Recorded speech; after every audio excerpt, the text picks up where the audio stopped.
Muy buenas tardes a todos, bienvenidos a este Café con el Experto. Mi nombre es Gerardo Pairó, soy cardiólogo clínico, intervencionista, codirector de CITIC y actualmente jefe del Departamento de Cardiología del Instituto Nacional de Nutrición en la Ciudad de México. El día de hoy tengo el gusto y el placer en realidad, porque es un amigo personal, convivir una plática totalmente relajada con un experto en el tema, con Enrique Berríos. Bienvenido, Enrique. Actualmente Gracias. él es cardiólogo clínico, es especialista en imagen y actualmente es jefe de la consulta externa del Instituto Nacional de Cardiología Ignacio Chávez en la Ciudad de México también. Enrique, bienvenido. Es un placer para mí tener esta conversación con alguien como tú, un experto en el tema. Vamos a hablar hoy de miocardiopatía hipertrófica. Y creo que vale la pena empezar literalmente por el principio, porque muchas veces la terminología nos confunde a quienes no son expertos en el área entre las diferencias básicas de hipertrofia ventricular y una miocardiopatía hipertrófica. Quisiera empezar por ahí. Defínenos un poco la enfermedad, cuéntanos cuáles son las características clínicas y las diferencias en realidad con lo que es una hipertrofia ventricular izquierda, ¿no? Claro que sí, Gerardo. Muchas gracias primero que nada por la invitación y para mí también es un placer estar acá contigo. Y bueno, pues la miocardiopatía hipertrófica como definición inicial debemos considerarla como una miocardiopatía. Las miocardiopatías son enfermedades primarias del miocardio, es decir, no existe una causa secundaria. Cuando hablamos de un daño de hipertrofia por el ejercicio, por hipertensión, por estenosis aórtica, eso no corresponde a una miocardiopatía. Okay. Por lo tanto, las miocardiopatías como grupo de enfermedades son enfermedades primarias que casi siempre son hereditarias. Okay. La gran mayoría de estas enfermedades son hereditarias.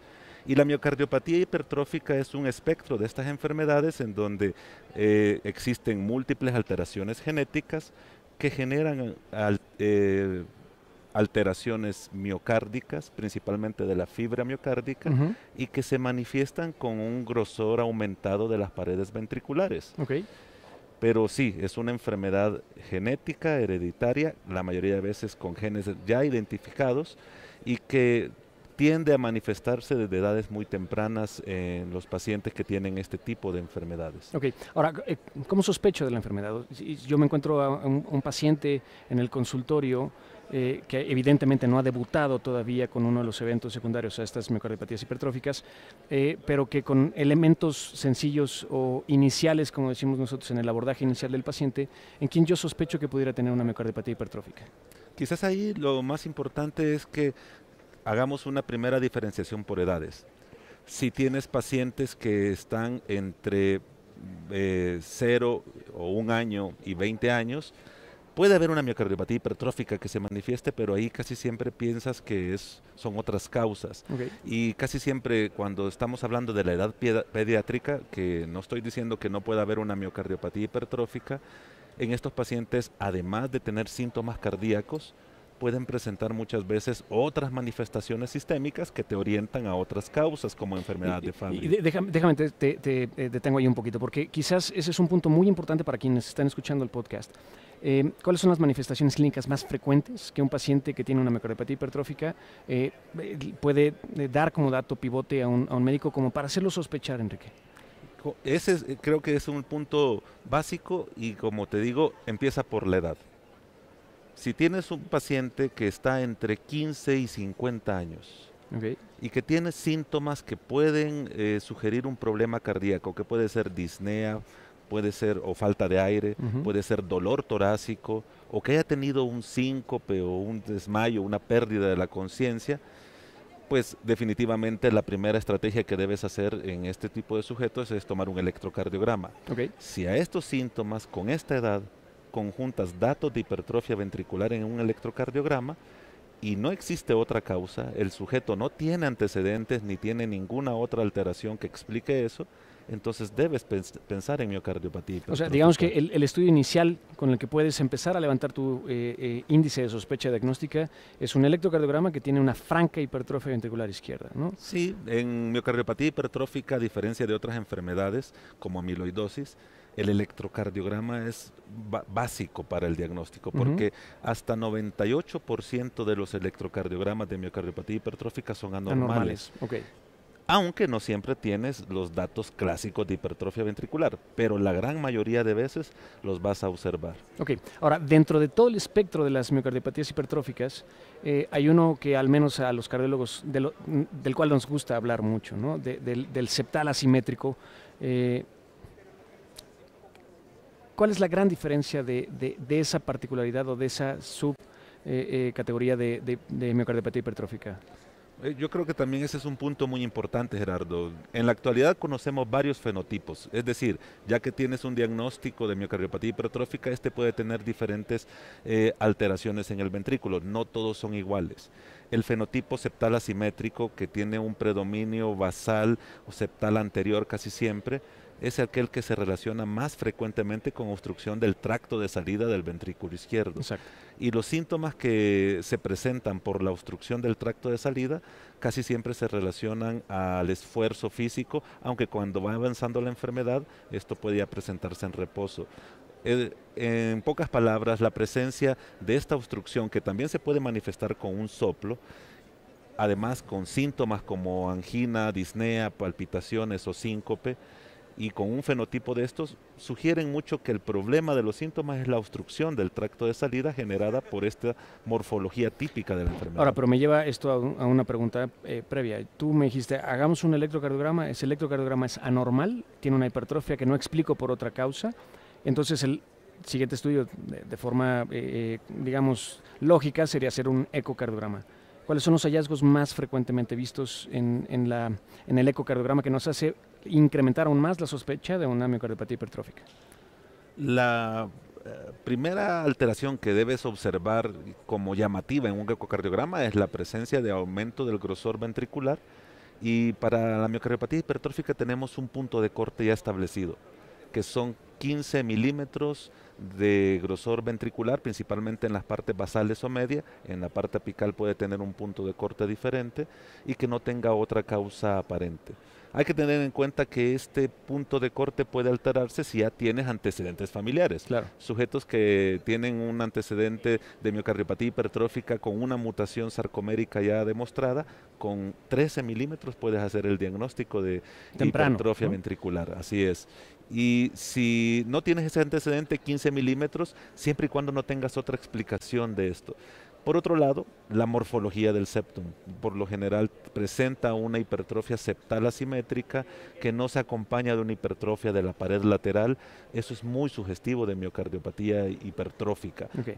Ahora, si yo no experto en miocardiopatías me reporta en el eco, mi ecocardiografista, una hipertrofia predominantemente del septum que levanta la sospecha aún más de una miocardiopatía hipertrófica, diagnóstico, digamos, ¿cuál es el gold standard para el diagnóstico de esta entidad?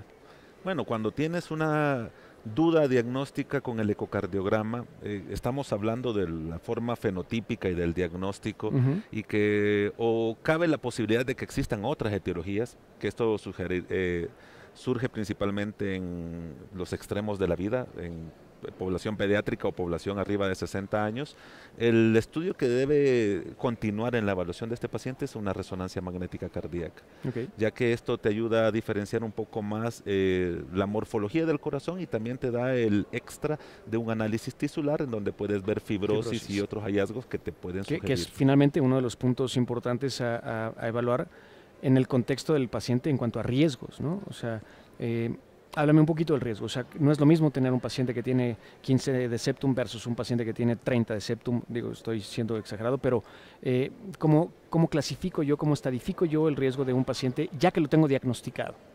Bueno, mira, primero que nada hay que tener en cuenta que el riesgo y el problema de la miocardiopatía hipertrófica se debe dividir en dos escenarios. El primero es la obstrucción del tracto de salida, los síntomas que produce y la posible progresión a falla cardíaca que tendrá con el tiempo. Además de eso, este contexto está relacionado también con fibrilación auricular y un riesgo embólico. Y el segundo contexto es el riesgo de muerte súbita, que es el riesgo de arritmias ventriculares, que ha sido la principal causa de muerte, principalmente en jóvenes. Esto se relaciona más con la fibrosis, más con circuitos de macro reentrada que se encuentran en el tejido miocárdico y que en un paciente con miocardiopatía hipertrófica es lo primero que debes estratificar, si tiene o no riesgo de muerte súbita, ya que si presentara un riesgo de muerte súbita se le debe colocar un desfibrilador. Ahora, ¿cuáles son las variables o las características de aquellos pacientes que tienen riesgo de muerte súbita? Entre más hipertrofia, más riesgo de muerte súbita. Algunos ponen un corte de 30 milímetros, pero lo claro es que entre más va incrementando la hipertrofia, esto irá aumentando, porque aumenta más la fibrosis. Antecedentes familiares, antecedentes de síncopes repetidos sin una causa aparente. Además de eso, la obstrucción del tracto de salida, un gradiente extremadamente elevado, también está relacionado. Y ahí va, creo que ese es el punto siguiente en el que quiero que ahondemos un poquito, porque hemos hablado de las características de la sospecha clínica, características de alto riesgo, y ahora, ¿qué puede hacer con el tratamiento? O sea, ¿qué hago yo cuando tengo un paciente que tiene una miocardiopatía hipertrófica septal asimétrica o ese fenotipo, en donde ya existe un gradiente? Todavía no llega a ser un gradiente sumamente elevado, pero va en vísperas y tiene síntomas el paciente. ¿Cuáles son las opciones terapéuticas o como inicio el tratamiento de un paciente, al menos en ese escenario clínico? Ese es un buen punto y quisiera extenderlo un poco más en tu pregunta en este contexto. Primero que nada, hay que tener en cuenta que los síntomas llegan a ser incapacitantes, que la mayoría de veces los síntomas progresan y dificultan las actividades cotidianas de los sujetos que presentan esta enfermedad. Y si estamos hablando de jóvenes o personas que están entre 30 y 50 años, esta afección va a tener una repercusión importante no solo en el sujeto, sino que en todo el contorno familiar, ya que muchas veces tienen que dejar sus actividades laborales o económicas. Así que el impacto de los síntomas por la obstrucción en el paciente y en la familia es sumamente importante. El algoritmo diagnóstico y de tratamiento que se sigue en la mayoría de partes del mundo indica que debes iniciar con beta bloqueadores. Alguna evidencia tienen en el tratamiento de alivio de síntomas, de disminución del gradiente. Pero no siempre son del todo tolerados y no siempre, aunque sean tolerados, son efectivos. Sin embargo, esa debe ser la línea inicial de tratamiento. La segunda línea podrían ser calcioantagonistas, pero muchas veces la evidencia que sugiere que la combinación puede resultar es escasa. Y muchos expertos incluso opinan que deberías utilizar uno u otro y que no tiene mucho sentido combinarlo, aunque habrán algunos sujetos, principalmente mujeres, que tienen un dolor precordial como síntoma predominante en donde los calcioantagonistas pueden tener una mejor opción.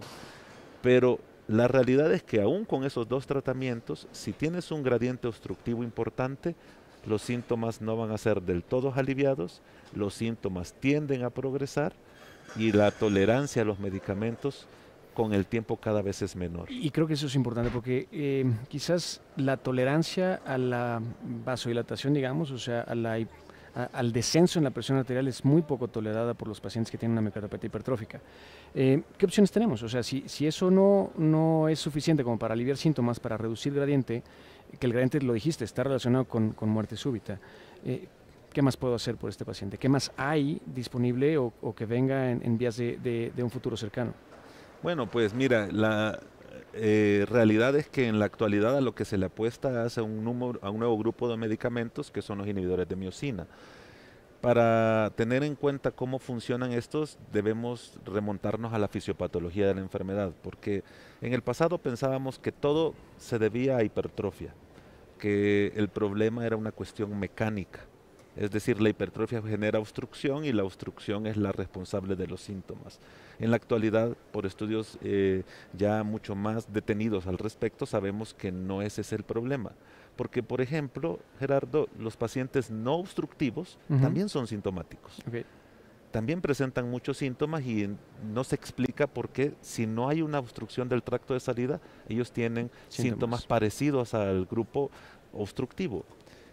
Lo que sabemos en la actualidad es que el paciente con miocardiopatía hipertrófica tiene una alteración genética que produce incremento de la masa y que esta masa tiene incremento de los puentes miocina-actina. Y que este incremento de puentes miocina-actina produce una hipercontractibilidad. El miocardio, además de estar grueso e hipertrófico, se contrae más que un músculo normal. Podemos hacer una comparación con el músculo esquelético. Tú puedes tener hipertrofia muscular, pero no te incrementan los puentes miocina y actina. Claro. No hay hipercontractibilidad, hay incremento de la masa. Pero aquí sí.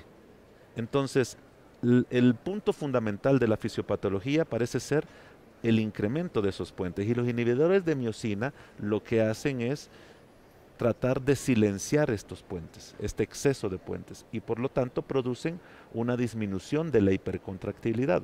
Okay. Y esto se traduce en disminución del gradiente, disminución incluso del grosor en algunos estudios en donde se ha evaluado con resonancia magnética, disminución de marcadores cardíacos como NT-proBNP y troponinas, mejoría de los síntomas, mejoría de la capacidad funcional, y además de eso, muy probablemente con una disminución de la progresión de la falla cardíaca, que es algo que todavía está por demostrarse, pero que por parámetros indirectos se sugiere mucho eso. Ok, entonces, ¿qué moléculas tendremos como arsenal de tratamiento? Ya dijiste beta bloqueadores, ya dijiste calcio antagonistas, ya dijiste ahora estos nuevos fármacos. ¿Cuáles son estos nuevos fármacos? Bueno, el que ya tiene estudios fase 3 aprobados y ya también algunos estudios de real world es mavacamten, que es el primer inhibidor de miocina que inició prácticamente la era de estos tratamientos. Es un medicamento que ya se utiliza mucho en Estados Unidos, Europa y en algunos países de Sudamérica. Es un medicamento que ya se incluye en las guías de tratamiento de todos estos países y que está en un proceso para ser introducido en nuestro sistema de salud. Mavacamten es un medicamento oral con una dosis diaria y que prácticamente en estudios que tienen seguimientos a 6 meses o 12 meses tiene 2 beneficios ya demostrados. El primero es que disminuye los síntomas, mejora la calidad de vida y mejora la tolerancia al esfuerzo. Y el segundo es que aquellos sujetos que tenían ya una indicación para reducción septal, ya sea miectomía o ablación septal, que tienen síntomas refractarios que los ponen en una condición muy difícil para su calidad de vida, disminuye notablemente la indicación de esta reducción septal. O sea, los pacientes que tenían esta indicación de ya someterse a una cirugía, se iniciaron con estos tratamientos y prácticamente a los 3 meses la mayoría ya no estaban en una indicación. ¿Tú crees? Y ese era mi siguiente punto a discutir.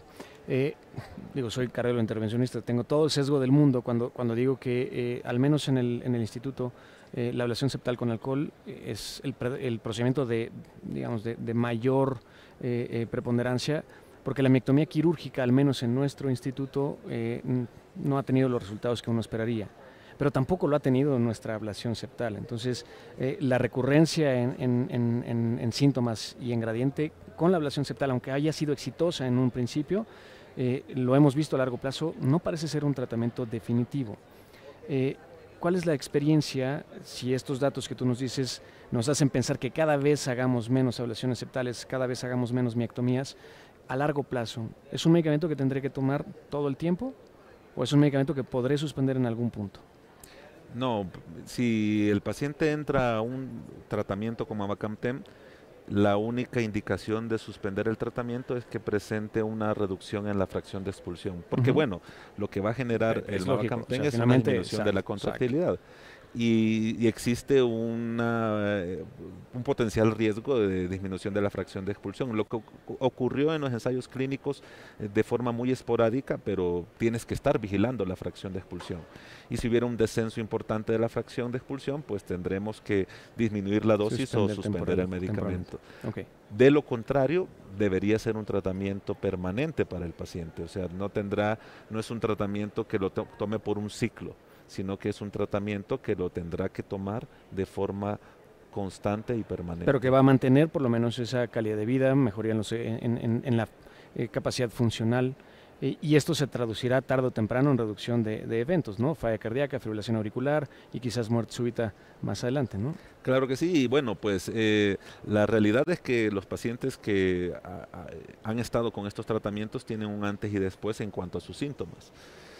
Y definitivamente la otra opción que tienes, ya no farmacológica, es indicar un tratamiento de reducción septal. Pero lo que tú dices es la realidad de la mayoría de nuestros centros. Primero que nada, ¿qué debes favorecer? ¿Miectomía o ablación? Miectomía es la que tiene mejor evidencia, pero la realidad es que no tenemos centros que se especialicen porque ningún centro tiene el número de procedimientos necesarios. Y ablación asociada septal, además a la valvulopatía mitral, que se asocia con la miocardiopatía hipertrófica septal asimétrica, ¿no? Sí, ese es mi punto de la ablación, que ahí tienes dos problemas. Primero, no tenemos una evidencia fuerte porque la mayoría de estudios incluyeron a los pacientes en ablación septal, fueron aquellos que tenían alto riesgo quirúrgico. Entonces, de por sí, cuando haces comparaciones de ablación septal y miectomía, los pacientes con ablación septal parece tener mayor mortalidad a largo plazo, pero tenían un riesgo alto de entrada, entonces ahí tienes ya un sesgo.